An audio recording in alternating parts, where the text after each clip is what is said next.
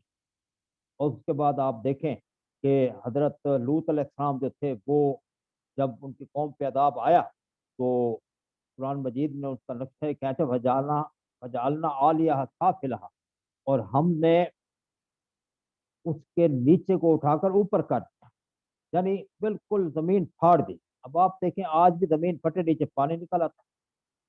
تو زندہ اور بولتی تاریخ موجود ہے۔ آپ چل جائیں اردن کے اینڈ پہ بحر لوط موجود ہے، جسے ہم ڈیڈ سی کہتے ہیں، بحر مردار کہتے ہیں۔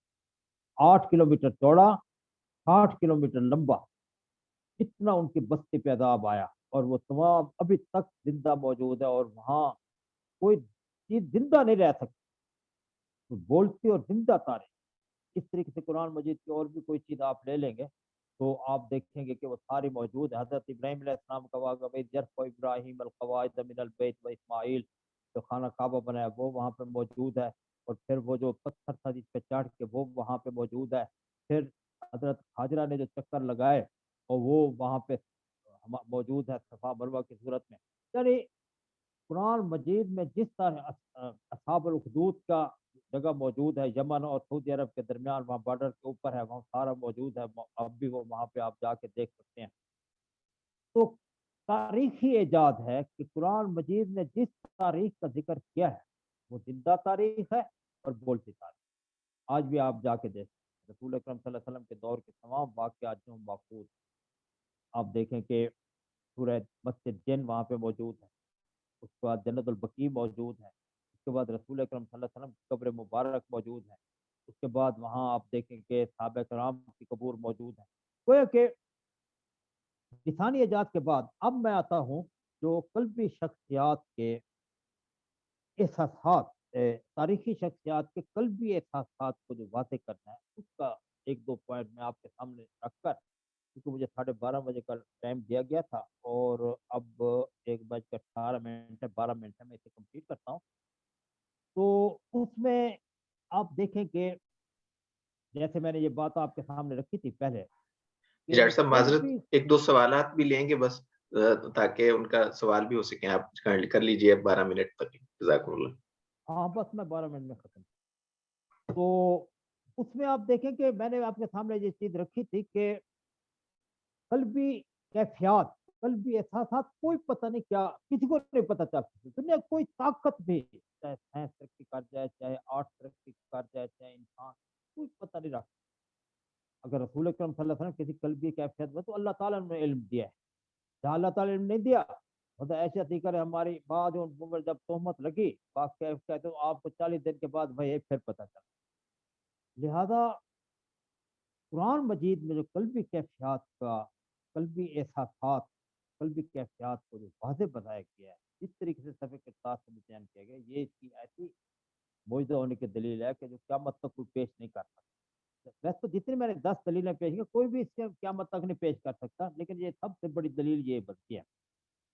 مثال کے طور پہ آپ دیکھیں کہ جب فرعون غرق ہو رہا اور وہ یہ سمجھ جائے اپنی اپنی یہ ظرف اپنا اپنا، کہیں موج نے ڈبویا کہیں موج نے اٹھارا، ایک موج نے جب اسے ڈبویا اور اس نے دیکھا اب میں مرتا ہوں، اب میں نہیں بچتا، بالکل اب میں غرق ہونے والا ہوں، فوراً کہا آمنا برب موسیٰ و ہارون، میں حضرت موسیٰ علیہ السلام، ہارون علیہ السلام پہ ایمان لائے۔ اب یہ اس کی ساری کیفیتیں، ذہنی کیفیتیں ڈوبتے ہوئے قرآن کس طرح بیان کرتا، حتی اذا ادرک الغرق، سورہ یونس آیت نمبر 78 کے قریب ہے یہ، حتی اذا ادرک الغرق، یہاں تک کہ جب اسے ادراک ہو گیا باہر ہوں، قال آمنت انہ لا الہ الا الذی آمنت بہ بنو اسرائیل من المسلمین۔ اب آپ بتائیں کون دنیا کی طاقت وہاں بتا سکتے ہیں جو دریا کلثم، بحر کلثم کے اندر غرق ہو رہا ہے اور کوئی ادھر ادھر نہیں ہے، اور عجیب بات ہو گئی ہے، اتنی واضح نشانی ہے قرآن مجید کے موجودہ ہونے کو، پھر بھی لوگ نہیں مانتے تھے موجودہ، پھر حیرانگی کی بات۔ تو فرعون نے کہا کہ میں اب یہ ساری چیزیں اللہ تعالیٰ دیکھیں سمیع علیم ذات ہے، وہ بتا رہا ہے اور کہیں بھی نہیں ہمیں پتہ چلتا۔ آپ اس کو اپنا مہابھارت پڑھ لیں، آپ اپنشد پڑھ لیں، آپ بدھ مت کی کتاب پڑھ لیں، کہیں بھی یہ چیزیں نہیں ملتی. لیکن یہ اللہ تعالیٰ نے دیکھ کس طریقے سے اس نے کہا آمنت انہ لا الہ الا اللہ آمن بنی اسرائیل وانا من، میں ایمان لیا جس بنی اور میں مسلمان میں. اللہ تعالیٰ نے کہا نہیں، کیوں؟ الان قد عصیت من قبل، تو نے بڑی نافرمانی کی ہے بہت، وکنت من المفسدین، اور تو دنیا فساد برپا کرنے والوں میں. لیکن الیوم ننجیک بدنک لتکون لمن خلفک آیا، آج میں تیرے بدن کو نجات دے دوں گا تاکہ قیامت تک آنے والے لوگوں کے لیے تو باعث عبرت رہے. اب یہاں پہ دیکھیں، کوئی دنیا کی طاقت، کوئی مائیکل آر، کوئی انسان، کوئی غرق ہونے والا جو اس کے ذہن میں جو قلبی کیفیت جن کو بیان کر سکتا ہے، قرآن مجید کی موجودہ ہونے کی اس سے بڑی کیا دلیل؟ تو پھر آگے چلتے ہیں، ہم ختم بھی کرنا ہے، ٹائم بھی تھوڑا ہے. حضرت موسیٰ علیہ السلام جب جادوگروں کے مقابلے میں کھڑے تھے تو وہ جادوگر جو تھے وہ سائنسدان تھے، صرف جادوگر نہیں تھے. انہوں نے ایسا سسٹم کیا کہ نیچے انہوں نے شیشہ بچھایا، شیشے کے اوپر پارا بچھایا، پارے کے اوپر پھر شیشہ بچھایا، اس کے اوپر چھوٹی چھوٹی رسیاں رکھ دی اور اوپر کپڑا ڈال. جیسے سورج نصف النہار پہ پہنچا، اس کی گرمی ہوئی، انہوں نے پردہ کھینچا، وہ دھوپ کی تمادت سے پارا ہلنے لگا، اوپر شیشہ تھا، شیشے کے اوپر پھر پارا پھر شیشہ، اتنا سارا سامان انہوں نے اکٹھا کیا ہوا تھا. اور وہ جادوگر پرلی طرف بیٹھے تھے. جیسے سورج کی تمادت پر رسیاں ہزاروں کی تعداد میں ہلنے لگ، لوگوں نے سمجھنا اس کو بہت بڑے سانپ اکٹھا. اب انہوں نے حضرت موسیٰ علیہ السلام سے کہا کہ قالوا یا موسیٰ اما ان تلقی واما نحن اول من القی، آپ پھینکتے ہیں یا ہم سکھائیں؟ حضرت موسیٰ نے آپ. اب جو انہوں نے پردہ کھینچا اوپر سے اور رسیں، اب موسیٰ علیہ السلام بھی گھبرا گئے. اللہ تعالیٰ نے وہ کیا پیش کیا ہے نقشہ، فَأَوْجَسَ فِي نَفْسِهِ خِيفَةً مُوسَىٰ. اب بتائیں یہ کون نبی کے دل کی بات کون جان سکتا ہے؟ فَأَوْجَسَ فِي نَفْسِهِ خِيفَةً مُوسَىٰ. حضرت موسیٰ علیہ السلام نے اپنے دل کے اندر ایک قُلْنَا لَا تَخَفْ إِنَّكَ أَنْتَ بَلْکِ مَا فِي يَمِينِكَ. اب موسیٰ نے جیسے عصا پھینکا اور وہ اژدہا بن گیا. وہ سانپ نہیں تھا، آپ سمجھے سانپ نہیں، بلکہ ایسے سمجھے کہ 20 فٹ اونچا اور تقریباً 50 فٹ لمبا، اتنا بڑا وہ اژدہا. اس نے سارا سامان جو تھا، وہ شیشہ اور پھر اس کے بعد اس کے اندر رسیاں اور پھر پارا اور اس نے کہا، موسیٰ نے جب موسیٰ علیہ السلام نے ہاتھ لگایا وہ دوبارہ وساب. یہ جو معجزہ تھا، یہ دیکھ کے جادوگر کہنے لگے یہ انسانی بس کی بات نہیں ہے. اور فوراً الٹ کے سارے سجدہ، اور اسی وقت وہ سجدے میں گئے. خیر وہ میرا موضوع نہیں ہے. اس طریقے سے ہم آگے چلتے ہیں، ہم دیکھتے ہیں کہ حضرت ابراہیم علیہ السلام کے پاس جب سورہ والذاریات کے آخر میں ہے، دوسرے رکوع میں، جب فرشتے آئے تو آپ نے ان کے لیے فجاء بعجل سمین، ایک بچھڑا بہت بڑا روسٹ کر کے لے آئے. قربوا الیہ قال لا تاکلوا اوجس منهم خیفہ. اب حضرت ابراہیم علیہ السلام گھبرا گئے، مجھے کہ میرے دشمن تو نہیں، مجھے نقصان پہنچانے تو نہیں ہے، لیکن ان کو پتہ چل گیا اور انہوں نے فوراً. اب یہ جو قلبی کیفیت تھی، یہ کس طریقے سے اللہ تعالیٰ نے واضح، اللہ کے علاوہ تو کوئی نہیں جانتا تھا. اس طریقے سے ہم آگے چلتے ہیں. آپ میں لڑکیاں بھی ہوں گی. حضرت مریم رضی اللہ تعالیٰ عنہ کو جب درد دہ ہوا تو پھر وہ حضرت عیسیٰ علیہ السلام ان کے پیٹ میں تھے، مقدس ماں مقدس بیٹا. اللہ تعالیٰ نے وجعلنا وابنہا آیۃ للعالمین، میں نے حضرت مریم رضی اللہ تعالیٰ عنہ حضرت عیسیٰ علیہ السلام کو تمام عالمین کے لیے نشانی بنایا ہے.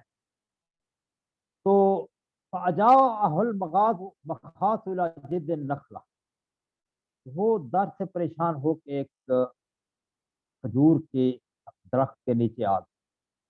تو اب انہوں نے جو باتیں کی وہ ساری دل کے اندر کی. اللہ تعالیٰ ساری باتیں واضح کر.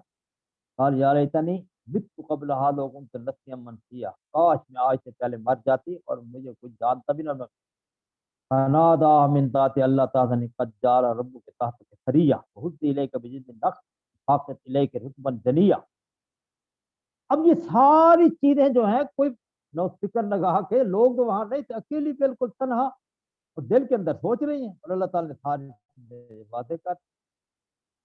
تو یہ حضرت مریم علیہ السلام تھی. اور میں جس چیز پہ ختم کرنا چاہتا ہوں وہ یہ تھا کہ اس سے زیادہ پھر ہم جب آگے چلتے ہیں تو ہم دیکھتے ہیں کہ حضرت یونس علیہ السلام کا واقعہ ہے. حضرت یونس علیہ السلام بڑے جلیل القدر پیغمبر، اور یہ عراق کے اندر نینوا کا شہر اب بھی ہے، اب چھوٹا سا قصبہ ہے، وہاں پہ وہ مبعوث ہوئے تھے. اس زمانے میں لاکھوں لوگ ان کے اوپر ایمان لائے. آمنت بھی میات الفین. تو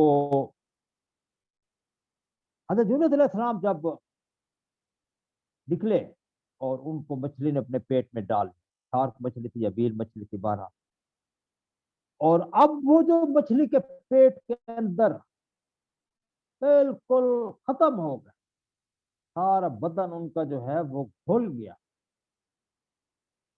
اب وہ وہاں پکار رہے ہیں فنادا فی الظلمات لا الہ الا انت سبحانک انی کنت من الظالمین. اب بتائیے مچھلی کے پیٹ کے اندر کون سن سکتا ہے اور پھر سے بیان کون کر سکتا ہے؟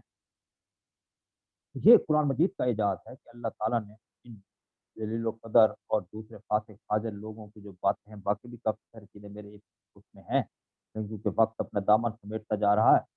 تو یہ تمام چیزیں جو ہیں اللہ تعالیٰ نے منظر شہود اور صفحہ کرتاس پہ اللہ تعالیٰ نے اس طریقے سے مدین کر دی کہ آج وہ باتیں پکار کر اور اللہ اعلان گواہی دے رہی ہیں کہ قرآن مجید جو ہے کلام ایک خدائی ہے، اللہ تعالیٰ کا کلام ہے اور ایک معجزہ ہے، ایسا کوئی نہیں لا سکتا. آج بھی کتنے لوگ سمندر میں ڈوبتے ہیں اور بچوں کے شکار ہوتے ہیں، مگر بچوں کسی کو دل کا کسی کو پتہ، کوئی پتہ نہیں. اللہ تعالیٰ نے کس طریقے سے یہ بات واضح کی.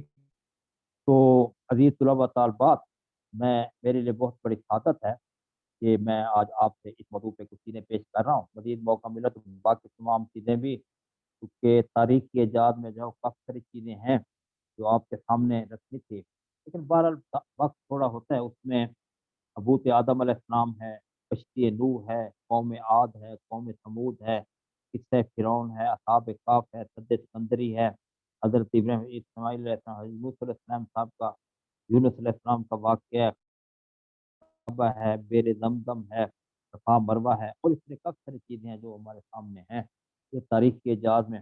اور اس کے علاوہ پھر جو قلبی اعجاز میں بھی جو منافقین رسول اکرم صلی اللہ علیہ وسلم کو رائے نہ کہتے تھے، وہ اللہ تعالیٰ نے بتایا. اس طریقے سے منافقین کا انگلیاں چبانا، اور پھر حضرت یوسف علیہ السلام کا بھائیوں کو پہچاننے کا مگر اظہار نہ کرنا. وہ دل میں انہوں نے پہچانا تھا لیکن کوئی پتہ نہ چل سکا. تو یہ بہرحال 10 چیزیں جو میں نے آپ کے سامنے رکھی ہیں. تو میں دوبارہ آپ کا بھی شکر گزار ہوں کہ آپ نے بڑے اچھے طریقے سے میری باتیں سنی، اور جو ہمارا یہ فورم ہے اس کے ارباب و حلق کا میں مقرر شکریہ ادا کرتا ہوں کہ انہوں نے جو مجھے موقع دیا کہ میں آپ کے سامنے قرآن کے بارے میں چند اجازات رکھوں.